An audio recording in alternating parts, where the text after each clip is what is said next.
Bloomberg Audio Studios. Podcasts, radio, news. The Stock Movers Report, your roundup of companies making moves in the stock market, harnessing the power of Bloomberg data. Well, let's take a look at some of the stocks on the move today in Europe. I'm Stephen Carroll with Tom McKenzie, and we're joined by Bloomberg reporter Chloe Millet for that. Chloe, good morning. Let's start then with Ericsson this morning. Big jump in the shares of the Swedish telecoms company. What's going on? Yeah, so it reported this morning a big jump in third quarter profit, and a lot of that had to do with the sale of its core routing business, iConnective. It also said that the margins were healthy, so the gross margin forecast came in ahead of expectations. And then in addition to that, it also signed a 5-year programmable network deal with Vodafone, so that was another boost as well. So analysts said this was a quarter of strong profitability, and that despite end markets being quite tough for Ericsson, it was able to kind of execute strongly in that environment. This is quite a positive turnaround for that company after a lot of weakness in previous quarters due to the weak dollar. And then also it has been dealing with another big headwind for years now, which is very weak demand in that telecom equipment market because operators have continued to delay their 5G technology upgrades. So it seems now that 5G ramp up is showing progress. It seems that some efforts to cut costs and improve margins have also paid off in the third quarter. So this is quite a positive story. The shares of Nokia as well were up, so it seems that investors are thinking about this as kind of a broader sector story too.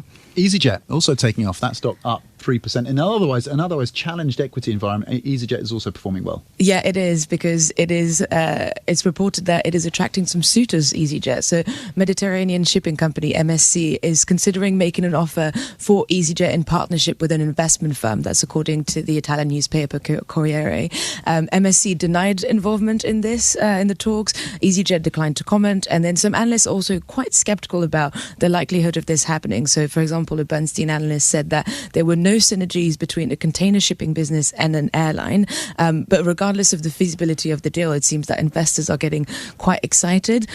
This is happening in the context of EasyJet not really doing badly per se, but it has been underperforming its closest rival Ryanair for a while now. And the wider kind of low-cost airline industry has been dealing with some weakness in demand. So that's the context in which those reports came in. And Michelin, the tiremaker, doesn't seem to be on a roll. What's behind their drop today?